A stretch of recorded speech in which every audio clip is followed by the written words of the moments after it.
হরে কৃষ্ণ। ভক্ত প্রশিক্ষণ ক্লাস। কথা বলা, কিভাবে কথা বলতে হয়। কথা বলার ব্যাগ খুবই শক্তিশালী এবং যখনই আমরা সুযোগ পাই কথা বলতে আরম্ভ করি। শ্রীল প্রভুপাদ বলছেন যে কৃষ্ণ কথা ছাড়া নানা ধরনের গ্রাম্য জড়জাগতিক কথাবার্তা ব্যাগের ডাক এর সমান। এই ধরনের জাগতিক কথাবার্তাকে প্রজল্প বলা হয় এবং তা আমাদের জাগতিক পরিস্থিতি থেকে জন্ম নেয়। সুতরাং ভক্তদের তা এড়িয়ে চলা উচিত।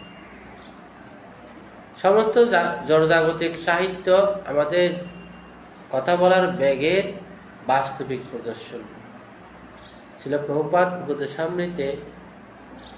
উপদেশামৃত গ্রন্থে ব্যাখ্যা করেছেন, যারা কৃষ্ণ বিমুখ তারা নানা পত্র পত্রিকা, গল্প, উপন্যাস ইত্যাদি বহুবিধ অর্থহীন কাজে তাদের মানব জীবনের মূল্যবান সময় ও শক্তির অপচয় করে। পাশ্চাত্য দেশে অবসরপ্রাপ্ত বৃদ্ধ লোকেরা তাস খেলা, মাছ ধরা, টেলিভিশন দেখা আর সামাজিক ও রাজনৈতিক পরিকল্পনা সম্বন্ধে বিতর্ক করে কত সময় নষ্ট করে। অথচ এইসব কাজ অপ্রয়োজনীয় ও অর্থহীন। তাই ওসবই প্রজল্পের অন্তর্গত। কৃষ্ণমর্মিত আস্বাদনে আগ্রহী বুদ্ধিমান ভক্তরা কখনোই এই ধরনের কার্যকলাপে অংশগ্রহণ করেন না। শ্রীল রূপ গোস্বামী নির্দেশ করেছেন যে বিষয় নিয়ে আমরা কথা বলি তা যদি কৃষ্ণ সম্পর্কিত হয় তাহলে আমরা আজে বাজে কথা বলার ব্যাগকে প্রতিহত করতে পারবো। সুতরাং আমরা অবশ্যই কথা বলবো কৃষ্ণ কথা। কথা বলার আগে আমাদের ভাবা উচিত এভাবে প্রয়োজনীয়, নম্র ও সঠিক। তা হবে প্রয়োজনীয় আর নম্র এবং সঠিক। ভক্তদের অপরাধমূলক, বিশেষ করে ভক্তদের নিন্দাসূচক কথা বলা উচিত নয়। তা হচ্ছে নাম অপরাধের প্রথম অপরাধ। বৈষ্ণব অপরাধ নিশ্চিতভাবে আমাদের কোমল ভক্তিলতার বৃদ্ধিকে স্তব্ধ করে। সেজন্য যত বেশি আমরা কথা বলবো আমাদের মন কি হবে, মনের মধ্যে চাঞ্চল্যতা সৃষ্টি হবে। সেজন্য কথা যত পারে কম বলা উচিত। তারপর হচ্ছে প্রচার। প্রচার করলে আমাদের কি হয়, কথা বলার ব্যাগটা সংযত হয়ে যায়। আমাদের কার্যকলাপ ও আচরণ আমাদের সর্বশ্রেষ্ঠ প্রচার। কারণ কথার থেকে কাজের জোর বেশি। তাই বলা হয় কথায় না বড় হয়ে কাজে বড় হয়। প্রচারের অর্থ হলো কেবলমাত্র কাউকে তর্কের দ্বারা পরাজিত করা নয়, তার হৃদয় পরিবর্তন করা। অবশ্য তার অর্থ এই নয় যে আমরা আমাদের দর্শন সঠিকভাবে পরিবেশন করব না। সকল ভক্তদের গুরু মহারাজের গ্রন্থ পাঠ করতে এবং সম্পূর্ণভাবে বুঝতে হবে ও তা বিশ্বাসযোগ্যভাবে উপস্থাপন করতে হবে। কিভাবে প্রচার করতে হবে তা শেখার জন্য অন্যান্য গ্রন্থ পাঠ করার বা কোনো প্রচারকের কাছে যাওয়া প্রয়োজন নেই। গুরু মহারাজের অনুগত সেবকই সর্বোত্তম প্রচারক। কেবলমাত্র দর্শন বিষয়ে কথা বলার ফলেই মানুষের হৃদয়ের পরিবর্তন হয় না। আমাদের দর্শন আমাদের জীবনে কতটা প্রয়োগ করতে পেরেছি সে অনুসারে অন্যদের হৃদয়ের পরিবর্তন হয়। প্রচারের সময় একজন পিউনের মতো আমাদের কেবলমাত্র গুরু মহারাজের বাণীগুলো পুনরাবৃত্তি করা উচিত। আমাদের কখনো ভাবা উচিত নয় যে প্রচার কিভাবে করতে হয় তা গুরু মহারাজের থেকে আমি বেশি জানি। এটা অপরাধ হয়ে যাবে। যাকে প্রচার করছেন তার সঙ্গে সম্পর্ক যুক্ত হতে হবে এবং অনুকম্পা প্রদর্শন করতে হবে। যদি প্রয়োজন হয় তার জাগতিক সমস্যার প্রতিও নজর দিতে হবে। জাগতিক অনেক সমস্যা, কারো মেয়ে বিয়ে দিতে পারছে না, কারো ছেলে বিয়ে দিতে পারছে না, ওগুলো একটু দেখতে হবে। সত্য কথা বলতে হবে, কিন্তু তা দেশকাল পাত্র বুঝে। আমাদের লক্ষ্য মানুষকে কৃষ্ণ ভাবনায় উদ্বুদ্ধ করা। এই কথা মনে রেখে আমাদের প্রচার এবং তার জন্য যা প্রয়োজন তা করতে হবে। ছিল রূপ গোস্বামী ভক্তি রসামৃত সিন্ধু তে প্রচারের মূল নীতি কি হওয়া উচিত তা সুন্দরভাবে উল্লেখ করেছেন। যেন কেন প্রকারেণ মন কৃষ্ণে নিবেশয়েন। যখন অর্থাৎ যে কোনো ভাবে হোক, যেভাবে হোক, মনটাকে আমাদের কোথায় রাখতে হবে? কৃষ্ণ ভাবনামৃতে রাখতে হবে। কৃষ্ণ ভাবনামৃতে রাখলে এমনিতেই প্রচার হবে। যখন প্রচার করবেন তখন সামঞ্জস্য রক্ষা রাখতে হবে। ভালো প্রচারক সর্বদা বিভিন্ন ভক্তের প্রয়োজনীয়তা বুঝবেন। জড়জগতে যেমন ব্যাংক কর্মী, আইনজীবী, চিকিৎসক প্রভৃতি আছেন, তেমনই আধ্যাত্মিক জীবনেও প্রয়োজন। অনেকে আছে, আপনারা সবসময় হরে কৃষ্ণ করেন, হরে কৃষ্ণ করলে কি জীবন চলবে, পেট চলবে, সংসার কিভাবে চলবে? তো এখানে বলছেন না, আপনি যদি যেখানে থাকুন না কেন,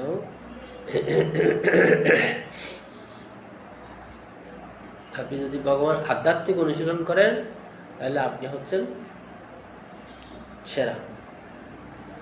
যোগ্যতা সম্পন্ন ব্রহ্মচারী, গৃহস্থ, বানপ্রস্থ ও সন্ন্যাসীর প্রয়োজন। বলছে আমাদের উচিত ভক্তকে সেভাবে উৎসাহিত করা যাতে তিনি আধ্যাত্মিক উন্নতি সাধন করে এবং গুরু মহারাজের ব্রত কার্যে সহায়তা করতে পারবে। কোন নিষ্ঠবান ব্যক্তিকে বৈরাগ্যের পথে নিরুৎসাহিত করা উচিত নয়। যারা অত্যন্ত নিষ্ঠাবান তাদের ভগবত ভক্তিতে এগিয়ে আনার জন্য বৈরাগ্য শিক্ষা দান করা উচিত। যেমন রঘুনাথ দাস গোস্বামীকে শ্রী চৈতন্য মহাপ্রভু নিত্যানন্দ প্রভু দিয়েছিল। তদ্রূপ গৃহস্থ হলেও কাউকে আমাদের নিরুৎসাহিত করা উচিত নয়। কোনো ব্যক্তিকে প্রচারের সময় আমাদের উচিত তার জন্য কৃষ্ণ ভাবনায় সব থেকে উপযুক্ত উপদেশটি তাকে দেওয়া। যখন অন্য কোনো ভক্ত প্রচার করছেন তখন সাধারণ শিষ্টাচার অবশ্যই পালন করতে হবে। কোনো জরুরি প্রয়োজন না থাকলে সে সময়ে তার বিঘ্ন ঘটানো উচিত নয়। কেউ প্রচার করছে তাকে বিঘ্ন ঘটানো উচিত নয়।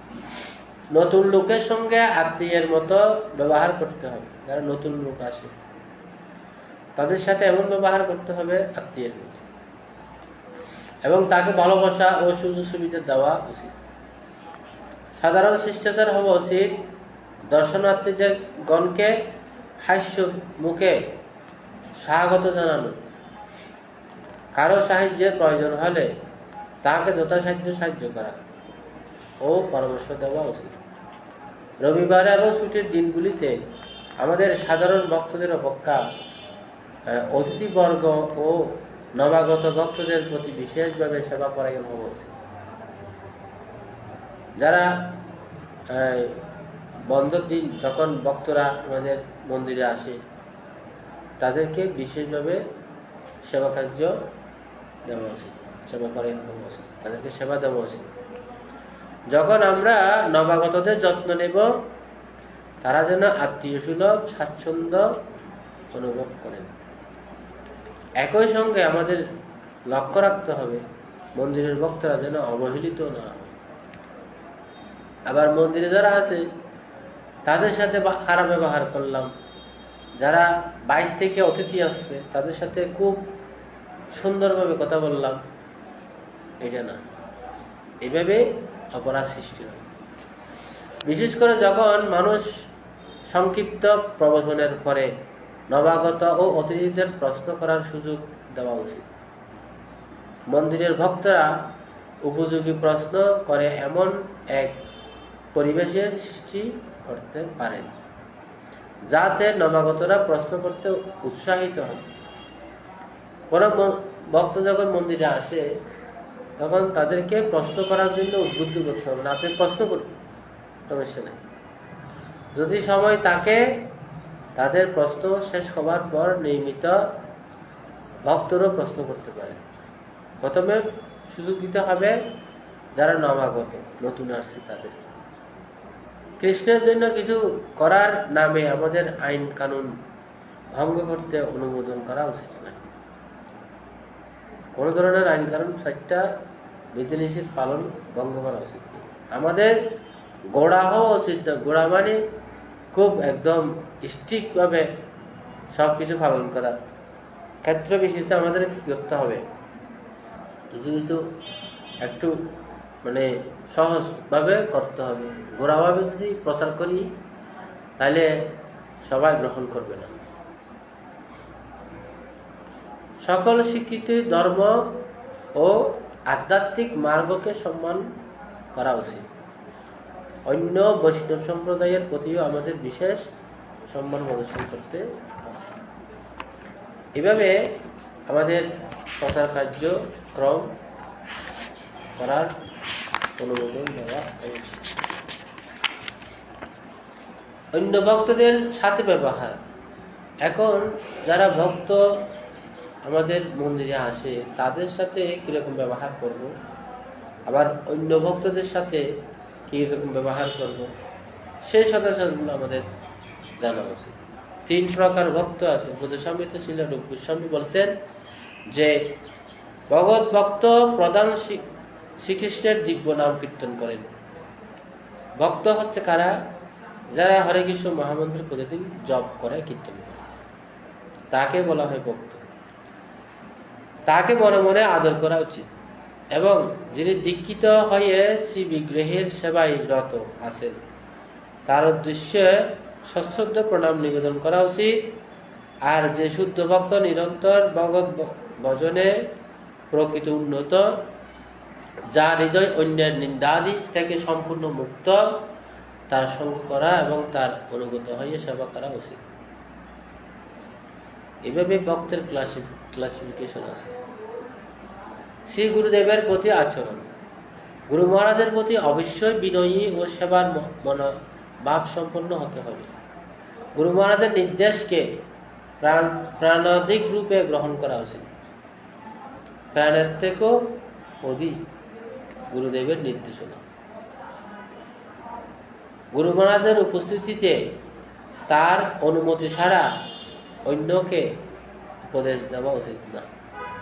গুরু মহারাজ যদি বলে হ্যাঁ ঠিক আছে তুমি প্রচার করো, তুমি অন্যকে প্রচার করো, তাহলে করা উচিত। গুরুদেব বর্তমানে শিষ্য গ্রহণ করা উচিত নয়। যদি গুরুদেব এই জগতে প্রকট থাকে তাহলে শিষ্য গ্রহণ করা উচিত নয়। যাই কি হবে, শিষ্য প্রচার করবে সেগুলো গুরুদেবের কাছে নিয়ে আসবে। কোনো প্রশ্ন না করে গুরু মহারাজের নির্দেশ পালন করা উচিত। আমি প্রকৃত অন্তর্নিহিত তত্ত্ব জানি, এই ভেবে গুরু মহারাজের নির্দেশ অমান্য করা উচিত নয়। গুরুদেবকে কখনোই উপদেশ দেওয়া যাবে না। যদি কেউ তার গুরু মহারাজের উপকার হবে মনে করে কোনো তথ্য পরিবেশন করতে চান তাহলে তা সর্বদা অত্যন্ত বিনম্রভাবে করতে হবে।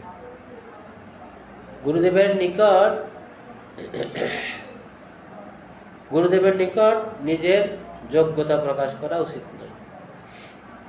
সর্বদা বিনয়ী থাকতে হবে। আমি অনেক কিছু পারি এটা দেখানো উচিত নয়। গুরুদেবের নির্দেশ না পাওয়া পর্যন্ত কখনোই তার আসনের সমান উচ্চতায় বসবে না। গুরুদেব যদি নির্দেশ দিয়ে থাকে তুমি বসো, তাহলে ঠিক আছে। ভগবান শ্রীকৃষ্ণ যেমন ভগবান শ্রীকৃষ্ণ যেমন তার নাম আলিক্য হতে অভিন্ন, সেরকম গুরু মহারাজ তার নাম ও আলিক্যের মধ্যে কোনো পার্থক্য নেই।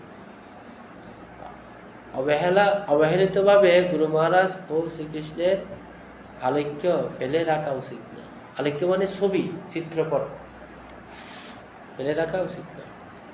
গুরুদেবের আশীর্বাদ ও অনুমতি ছাড়া পূর্ব আচার্যদের গ্রন্থ পাঠ করা উচিত নয়। গুরুদেব যদি বলে যে না তুমি এই গ্রন্থগুলো পড়ো, তাহলে ঠিক আছে। প্রবীণ ভক্তদের সাথে ব্যবহার। বৈষ্ণবীয় ঐতিহ্য অনুসারে আমাদের থেকে প্রবীণ ভক্তদের আন্তরিকভাবে সম্মান জানানো একটি গুরুত্বপূর্ণ বিষয়। প্রবীণতম বৈষ্ণব গুরুদেবকে ভগবানের প্রতিনিধি রূপে সম্মান প্রদর্শন করতে হবে। সন্ন্যাসীদের মধ্যে যিনি আগে সন্ন্যাস নিয়েছেন তিনি প্রবীণ। দিনের প্রথম দর্শনে প্রত্যেক সন্ন্যাসীকে সশ্রদ্ধ প্রণতি নিবেদন করতে হবে। অন্যকে প্রণাম নিবেদন করলে আমাদের ভক্তি বৃদ্ধি পায়, আর অন্যকে প্রণাম নিবেদন না করলে আমাদের অহংকার বৃদ্ধি পায়। অহংকার বর্ধিত হতে দেওয়া উচিত না। মায়াবাদী সন্ন্যাসীদেরও উপযুক্ত সম্মান প্রদর্শন করতে হবে, যদিও তাদের সাথে সঙ্গ করা উচিত না। মায়াবাদী সন্ন্যাসী যারা কৃষ্ণকে মানে না, নিরাকারবাদী, তো তাদেরকে সম্মান দিতে হবে, কিন্তু তাদেরকে অনুসরণ করা যাবে না। শ্রী গুরুদেবের গুরুভ্রাতাগণকে শ্রী গুরুদেবের মতো সম্মান করতে হবে। ব্রাহ্মণ দীক্ষিত ভক্তদের সম্মান প্রদর্শন করতে হবে। আবার যিনি আগে এসেছেন তিনিও প্রবীণ। যিনি আগে দীক্ষা গ্রহণ করেছেন তাকে যথাযোগ্য সম্মান প্রদর্শন করা উচিত। বয়সে বড় ভক্তদের সম্মান প্রদর্শন করতে হবে। প্রবীণ বৈষ্ণবের অনুমতি ছাড়া তার সামনে অপরকে উপদেশ দেওয়া উচিত না। কোনো সিনিয়র ভক্ত আছে, কিন্তু তার সামনে কাউকে উপদেশ দেওয়া উচিত না। আরতির ঘিয়ের প্রদীপ প্রবীণ ভক্তদের আগে নিবেদন করতে হবে। যদিও আরতি দেওয়া হয় ভগবানকে, ওই প্রদীপটা প্রবীণ ভক্তদেরকে আগে দিতে হবে। প্রবীণ মানে যারা টেম্পল অধ্যক্ষ আছে বা সিনিয়র, আগে দীক্ষা পেয়েছে, এই ধরনের। গুরুভ্রাতাদের সঙ্গে ব্যবহার। আমাদের গুরুভ্রাতা যারা, যে সমস্ত ভক্তরা নিজের গুরুদেব থেকে দীক্ষা নিয়েছে, তারা হচ্ছে গুরুভ্রাতা। তাদের সাথে কিরকম ব্যবহার করবে? গুরুভ্রাতারা একে অপরকে প্রভু বলে সম্বোধন করবে। যদিও আমরা প্রভু বলে সম্বোধিত হই, তবু আমাদের প্রভু হওয়া উচিত না। কেবলমাত্র সেবক থেকে অপরকে প্রভু রূপে গ্রহণ করতে হবে। আমরা আমাদের গুরুভ্রাতাদের সেবক এবং তাদের বিশেষ স্তর অনুসারে সেবা করা উচিত।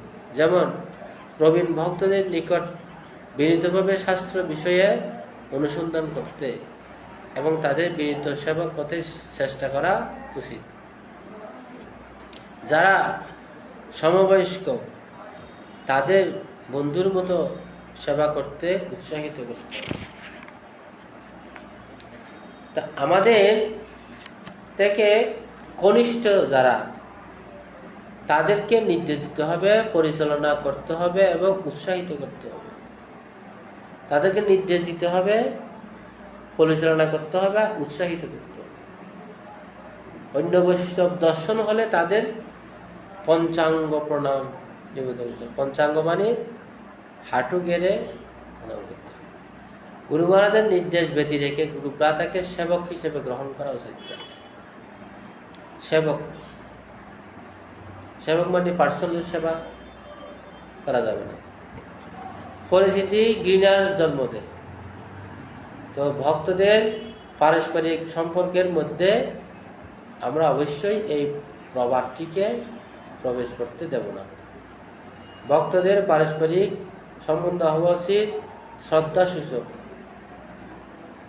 নিরপরাধ এবং নিষ্কপট। ভক্তদের কর্মী নামে সম্বোধন করা উচিত না। কর্মী নামে মানে গুরুদেব একটা আধ্যাত্মিক নাম দেয়, সেটা দিয়ে রাখতে হবে, আগের নামটা না। নিজের প্রশংসা এবং নিজের সাফল্য অথবা যোগ্যতার কথা অন্য ভক্তদের বলা উচিত নয়। আমি এই করেছি, সেই করেছি, এগুলো দেহাত্মবুদ্ধি বৃদ্ধি করে। বাস্তবিক নিজের যে কোনো যোগ্যতাই নেই তা নিজের জানা উচিত। আমরা যা কিছু করতে সক্ষম হই তা কেবলমাত্র গুরু বৈষ্ণবের কৃপা। আমরা যে কত ক্ষুদ্র সেটা আমরা দেখতে পারি। পুরো বিশ্বের মধ্যে আমরা আছি এক ছোট্ট একটা শহরে, সেটা হচ্ছে বাংলাদেশ। আর সেই বাংলাদেশে আমি আছি কোথায়? চট্টগ্রাম জেলায়। চট্টগ্রাম জেলার মধ্যে আমি কি সব জায়গায় আছি? না। কোথায় আছি? একটা নির্দিষ্ট একটা জায়গায়, নির্দিষ্ট একটা মানে ইয়াতে। তো এরপর কোথায় আছি? একটা রুমে বা একটা ফ্ল্যাটে। ফ্ল্যাটে আমি কি সব ফ্ল্যাটে আছি? সব ফ্ল্যাটে নাই, একটা রুমের মধ্যে আছি। তো একটা রুমের মধ্যে কি আমি পুরো রুমটা জুড়ে আছি? না।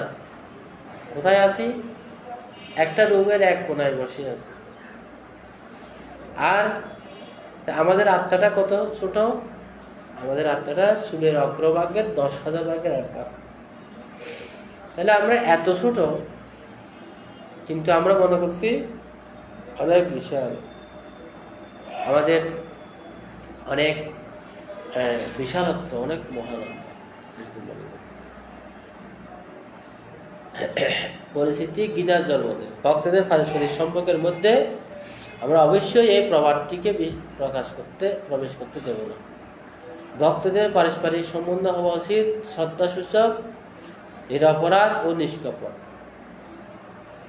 নিজের প্রশংসা এবং নিজের সাফল্য অথবা যোগ্যতা কি করা উচিত নয়। নিজের ডোল নিজে বেড়ানো উচিত নয়।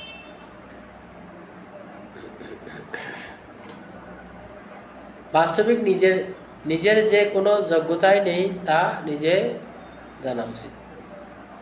যদি কোনো গুরুভ্রাতা বা বকরি কোনো অসুবিধার সম্মুখীন হন, অসুস্থতা, পারিবারিক কোনো সুখ বা অন্য কিছু অথবা কোনো কারণে বিষণ্ণ হন, তাহলে তাকে অবশ্যই বাক্যের দ্বারা এবং সেবার দ্বারা সাহায্য করতে হবে।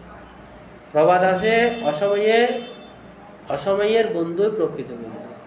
ভক্তদের মধ্যে যে পারস্পরিক সম্পর্ক তা সমস্যার সময়ে পরীক্ষিত হয়। জাগতিক ভেবে আমরা তা উপেক্ষা করতে পারি না। তো যে সমস্ত ভক্ত বিপদে পড়বে তাদেরকে আমাদেরকে সহযোগিতা করতে হবে। কারণ আমরা অভক্ত সঙ্গে ছেড়ে ভক্ত সঙ্গে আসছি। একজনকে সহযোগিতার হাত বাড়াই দিতে হবে। যদি কোনো ভক্ত কিছু সময়ের জন্য ভগবত সেবা থেকে দূরে থাকেন, তবে তার সাথে এমন ব্যবহার করা যাবে না যাতে তিনি গুরুদেবের পাদপদ্ম থেকে দূরে সরে যায়। তখন উনি বলছেন কি, ভক্তরা দেখো, কিন্তু আমরা তো ভক্ত হতে এসেছি, ভক্ত হইয়া এসে যাইছি। ভক্ত হওয়ার জন্য আমরা ইস্কনে এসেছি। তো পূর্বের অভ্যাসবশত আমরা অনেক কি করে ফেলতে পারি, ভুল ত্রুটি করে ফেলতে পারি। তার জন্য আশ্চর্য হওয়ার কোনো কারণ নেই। আস্তে আস্তে আমরা শুদ্ধ ভক্তে পরিণত হব। যাকে ভালোবাসা, উৎসাহ এবং সৌহার্দ্য প্রদান করতে হবে, যাতে করে আবার তিনি ভক্ত সঙ্গে আনন্দ অনুভব করতে পারেন। এইভাবে ভক্তদের সাথে ভালো ব্যবহার করতে হবে। বৈষ্ণবদের সম্বোধন। সন্ন্যাসীদের হিজ হলিনেস শ্রীমৎ এবং গুরুভ্রাতাদের হিজ গ্রেস শ্রীমান বলে সম্বোধন করতে হবে। গুরুভ্রাতার নাম শ্রীমান দ্বারা অলঙ্কৃত করা যেতে পারে। ব্রহ্মচারীর নাম শেষ হবে ব্রহ্মচারী দিয়ে, যেমন কৃষ্ণদাস ব্রহ্মচারী। গৃহস্থ ভক্ত অভিহিত হবেন অধিকারী বলে এবং সন্ন্যাসী অভিহিত হবেন মহারাজ স্বামী অথবা গোস্বামী বলবে। এই হচ্ছে এটিকেট কথা স্যার। অন্যান্য বৈষ্ণবদের কিভাবে ব্যবহার করব? আমাদের অন্যান্য বৈষ্ণবদেরও শ্রদ্ধা জ্ঞাপন করা উচিত। যেমন যে বৈষ্ণবদের সাথে সঙ্গ করা যাবে না কার কার? বাজে কথা, বাজে অথবা সন্দেহজনক চরিত্রযুক্ত সহজিয়েরা। কিছু ভক্ত আছে তারা আবার তিলক দেয়, সব কিছু করে, আবার সন্ধ্যা হলে মাছ খায়। এই ধরনের ভক্তদের সঙ্গে করা যাবে। সন্দেহজনক পরম্পরার সম্প্রদায়ে বৈষ্ণব। তো জাগতিক দৃষ্টিতে বৈষ্ণবদের দেখা উচিত নয়। শ্রীল রূপ গোস্বামী তার উপদেশামৃতে বলছেন, ভক্তদের প্রাকৃত দৃষ্টিতে বিচার করা উচিত নয়। আপাত দৃষ্টিতে কোনো ভক্তকে নিচু কুলুদ্ভূত, কুৎসিত, বিকলাঙ্গ ও রোগগ্রস্ত বলে মনে হলেও তাকে উপেক্ষা করা উচিত নয়। যদি কোনো বৈষ্ণব করা হয়, খুব রোগগ্রস্ত হয়, তাকে উপেক্ষা করা ঠিক নেই, এটা অপরাধ হবে। বৈষ্ণবদের দৈহিক বিচ্যুতি, নিচু কুলে জন্ম এবং স্বল্প শিক্ষার জন্য উপেক্ষা করা উচিত নয়। যদি দৈহিক বিচ্যুতি থাকে, বিকলাঙ্গ থাকে, কোনো নিচু কুলে জন্মগ্রহণ করেছে বা স্বল্প শিক্ষিত না, তাদেরকে কি করা উচিত না? অবহেলা করা উচিত না। যে কোনো বৈষ্ণব যিনি ভগবানের সেবা করেন তাকে পবিত্র হিসেবে গণ্য করতে হবে। সে কি যদি চণ্ডাল নহে যদি কৃষ্ণ বোঝে, ব্রাহ্মণ নহে যদি কৃষ্ণ তেজে। ব্রাহ্মণও চণ্ডাল হতে পারে যদি কৃষ্ণ বোঝানো না করে, আবার চণ্ডালও ব্রাহ্মণ হতে পারে যদি কৃষ্ণ বোঝানো করে। শাস্ত্রে উল্লেখ আছে যে বৈষ্ণবকে তার জাতি বা বর্ণ অনুসারে অথবা সাধারণ লোক হিসেবে গণ্য করা নারকীয় মনোভাবের পরিচয়। জাতি বুদ্ধি করা উচিত নয়। বৈষ্ণব দেহ মন্দির, আমাদের দেহ, বৈষ্ণব দেহটা হচ্ছে মন্দিরের মতো। বৈষ্ণবের দেহকে বিষ্ণুর মন্দির হিসেবে দেখতে হবে। সুতরাং বৈষ্ণবকে প্রণাম নিবেদনের সময় আমাদের মনে রাখা উচিত যে আমরা তার হৃদয়ের অভ্যন্তরস্থ ভগবান বিষ্ণুকে প্রণাম করছি। কারণ একজন বৈষ্ণব সে সারা অঙ্গে কি দেয়? তিলক ধারণ করে। তিলক ধারণ করার কারণে সেই বৈষ্ণব কি হয়? মানে পবিত্র হয়, তার দেহটা মন্দিরে পরিণত হয়। সেজন্য বৈষ্ণবকে এভাবে বৈষ্ণবের সাথে এরকম খারাপ আচরণ করা উচিত না। বৈষ্ণবের দেহটা, বৈষ্ণব হচ্ছে কি মন্দিরের, দেহটা হচ্ছে মন্দিরের। সে কারণে আমাদের কখনো বৈষ্ণবের দেহ অতিক্রম করা বা পা দিয়ে স্পর্শ করা বা ডিঙ্গিয়ে যাওয়া উচিত না, এগুলো অপরাধ। বৈষ্ণবের কৃপার প্রয়োজন বলছে, বৈষ্ণবের কৃপা প্রথমে গ্রহণ না করে নিজের কোনো তাৎপর্যপূর্ণ কাজ শুরু করা কারো উচিত নয়। কোনো বৈষ্ণবের কাছে গিয়ে কোনো কাজ শুরু করার সময় তোমাদেরকে প্রণাম করে আশীর্বাদ নিতে হবে যে আমি এই কাজটা শুরু করছি। আমাদের অবশ্যই সবসময় বোঝা উচিত যে আমরা বৈষ্ণবের দয়ার উপর নির্ভরশীল। আমরা যদি মনে করি যে না আমি অনেক বড় কি হয়ে গেছি, ভক্ত হয়ে গেছি, এখন আর বৈষ্ণবের দয়া দরকার নাই, এগুলো সম্পূর্ণ ভুল ধারণা। তো বৈষ্ণবদের কোনো প্রীতি বিনিময়, বৈষ্ণবদের মধ্যে কোন প্রীতি বিনিময়?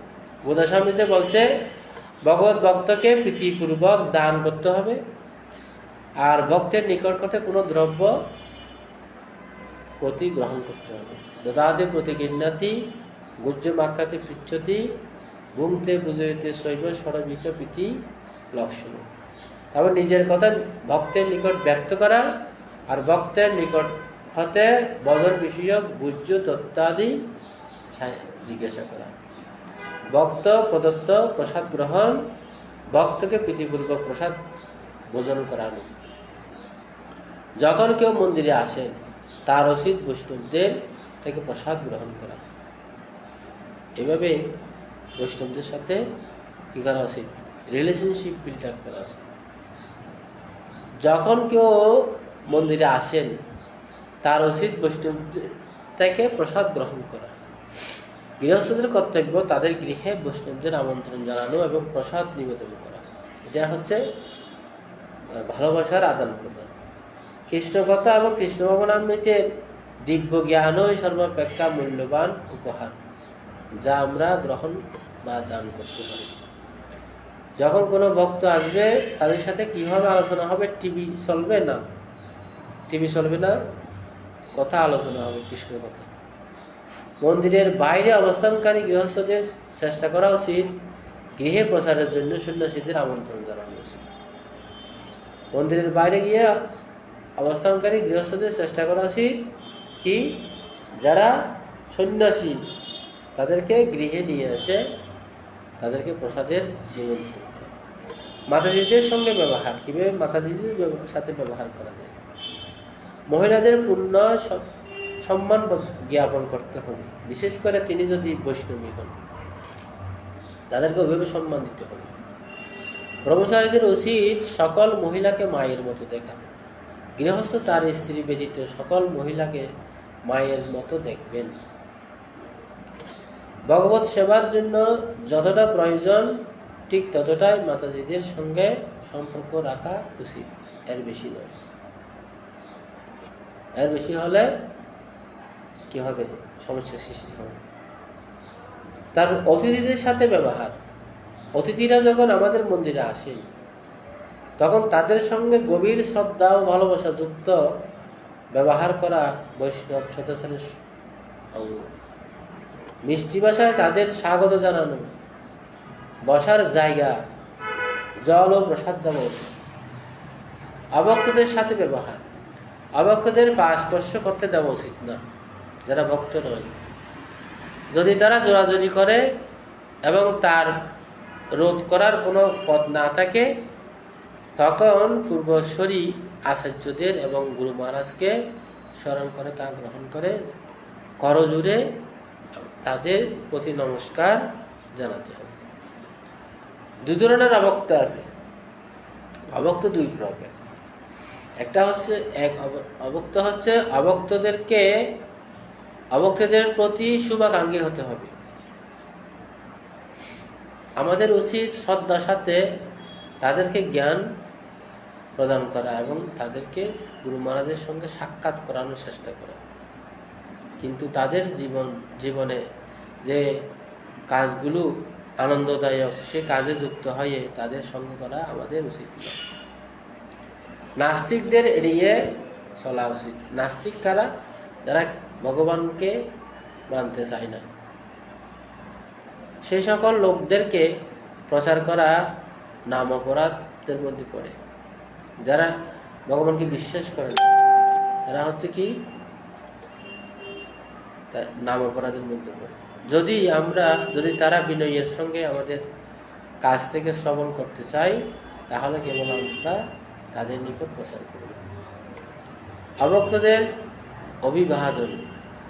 অভক্ত যদি বন্ধু হন, তাহলে আমরা তাকে হরে কৃষ্ণ বলে সম্বোধন করে হাত জোর করে আমাদের কপাল স্পর্শ করতে পারি। অভক্ত যদি বয়োজ্যেষ্ঠ আত্মীয় হন, তাহলে হরে কৃষ্ণ বলে পঞ্চাঙ্গ প্রণাম করা যেতে পারে। যদি বয়োজ্যেষ্ঠ আত্মীয় গুরু মহারাজের নীতি ও নির্দেশ বিরুদ্ধ কিছু বলেন, তাহলে গুরু মহারাজের নির্দেশই পালন করতে হবে। তবে আত্মীয়দের প্রতিও শ্রদ্ধাশীল থাকতে হবে। জাগতিক আত্মীয়, তারা ভক্ত না, তাদেরকে প্রণাম করা, তাদের সাথে ভালো ব্যবহার করা, এটা আমাদের খুব গুরুত্বপূর্ণ। কোনো ব্যক্তি যদি গুরু, বৈষ্ণব অথবা শাস্ত্রের সমালোচনা করে, তাহলে দৃঢ়ভাবে সেই সমালোচনার প্রতি উত্তর দিতে হবে অথবা তৎক্ষণাৎ সেই স্থান পরিত্যাগ করতে হবে। এই ধরনের অপরাধমূলক বক্তব্য শ্রবণ আমাদের আধ্যাত্মিক উন্নতির সবচেয়ে কঠিন বাধা স্বরূপ।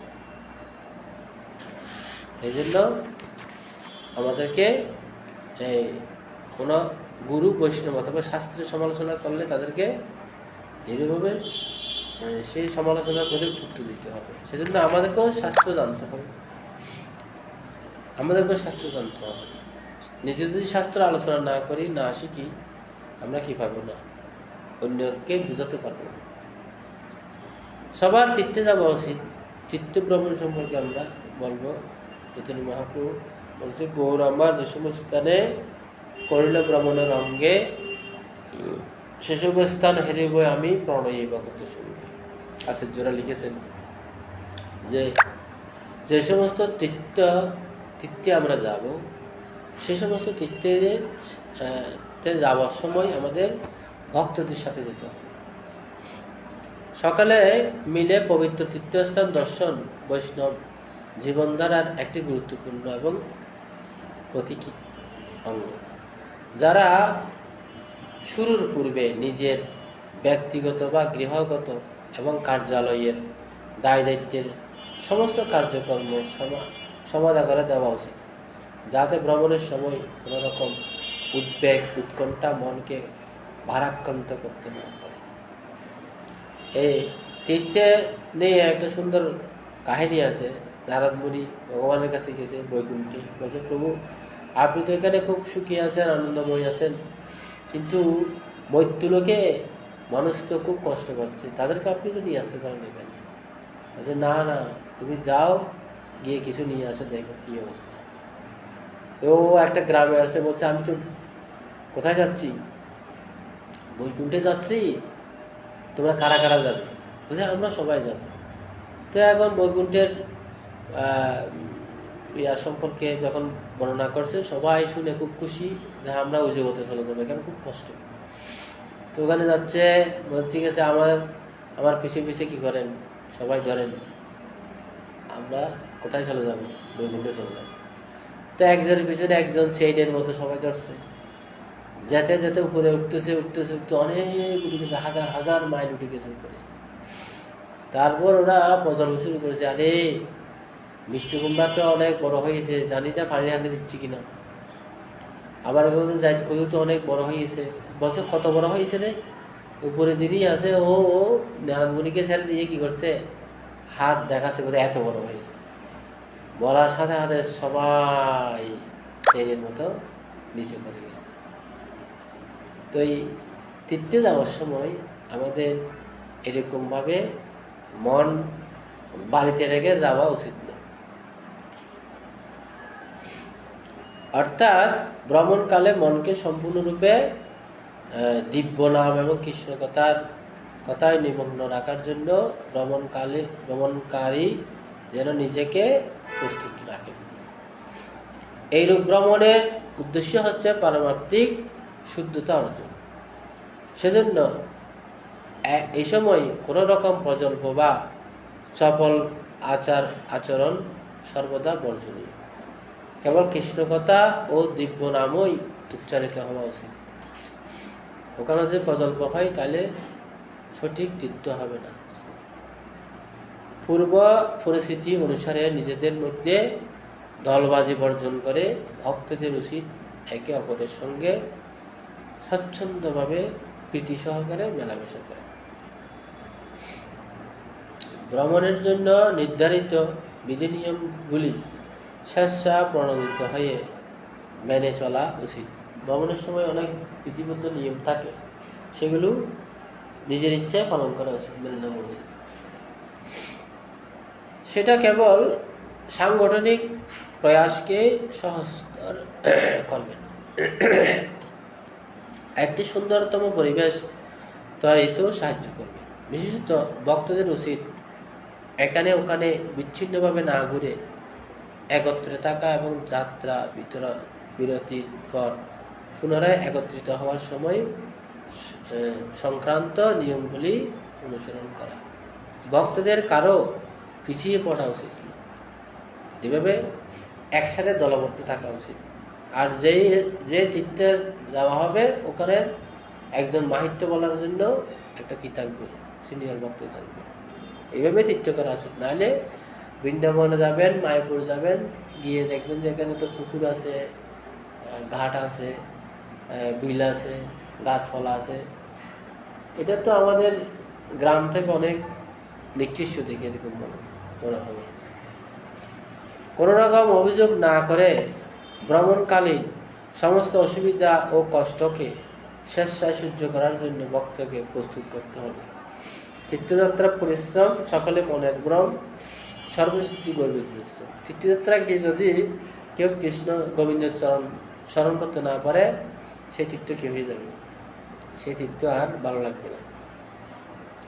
ভ্রমণ পরিকল্পনা বা ব্যবস্থাপনা সংক্রান্ত কারো কোনো প্রস্তাব থাকলে উপযুক্ত ব্যক্তির কাছে যদি তা যথাউচিত বিনয়ের সঙ্গে পেশ করতে হবে। অযথা সমালোচনা ও অভিযোগ কেবল তীর্থ ভ্রমণের পরিবেশকে নষ্ট করে। ভ্রমণ শুরুর শেষ মুহূর্তে যোগদানের চেষ্টা করা উচিত নয়। অনেক আগে তীর্থযাত্রার ঘোষণা করতে হবে। এর ইচ্ছুক ভক্তের উচিত নিজের নাম এবং অর্থ বিধিবদ্ধ তারিখের মধ্যে আয়োজকদের কাছে জমা দেওয়া। যদি দিতে বিলম্ব করা হয় তখন বিশৃঙ্খলা সৃষ্টি হবে। যারা অত্যন্ত নতুন অথবা খুব বেশি নিষ্ঠাবান নয়, অথবা যারা প্রাথমিক বিধি নিয়মগুলি অনুসরণ করে না, সেই সব লোকদের নাম সুপারিশ করা উচিত নয়। ভক্তের উচিত তীর্থ ভ্রমণের সময়ে ভক্তদের সঙ্গে থাকা। অন্যান্য স্থানে ভ্রমণ বা অন্য কিছু করার জন্য স্বতন্ত্র কোনো পরিকল্পনা থাকা উচিত না। ঠিক আছে, আমরা একটু ঘুরতে গিয়েছি, কিন্তু একটু কলকাতাও ঘুরব, বাজার করব, বিগ বাজারে যাব, এগুলো ঠিক না। প্রতিটি ভক্তের উচিত এক উচ্চ পারমার্থিক ভাবধারা রক্ষায় ভূমিকা নেওয়া। এমনকি একজন মাত্র উদ্দীপনা শূন্য অথবা অলস ভক্ত ভ্রমণকালীন ভাবধারার ব্যাঘাত সৃষ্টি করতে পারে। এ কারণে অন্যের কনসেন্ট্রেশন করা উচিত নয়, ভঙ্গ করা উচিত নয়। প্রত্যেক ভক্তের উচিত অপরাপর ভক্তদের সেবায় সর্বদা সাহায্যের হাত বাড়িয়ে দিতে তৈরি থাকা এবং কেবল অপরের সেবা গ্রহণ করে তৃপ্ত না থাকা। তৃপ্তি গেলে কি করতে হবে? অন্যের সেবা করার জন্য মানসিকতা রাখতে হবে, সেবা নেওয়া না। বাইরে থেকে নিজেদের জন্য বিশেষ খাদ্যদ্রব্য ভক্তদের ক্রয় করা উচিত নয়। ভ্রমণের সময় ভাবধারাটি হবে একটি পরিবারের মতোই একত্রে থাকা এবং একত্রে আহার করা। দিব্যদামে বা দামবাসীর প্রতি যাতে কোনো অপরাধ না হয় সে ব্যাপারে প্রত্যেকের যত্নশীল হওয়া উচিত। যখন ভক্তগণ একত্রে কোনো মন্দির দর্শন করবেন তখন অবশ্যই অত্যন্ত শ্রদ্ধার সাথে এবং সযত্নে মন্দিরের সমস্ত নীতি নিয়মগুলি মেনে চলতে হবে। যে কোনো রকম বিতর্ক সযত্নে পরিহার করতে হবে। তো গৌর আমার যে সব স্থানে করিলাম ভ্রমণের অঙ্গে, সেসব স্থান হেরিবই আমি প্রণয়ী ভগত চন্দ্র। হরে কৃষ্ণ।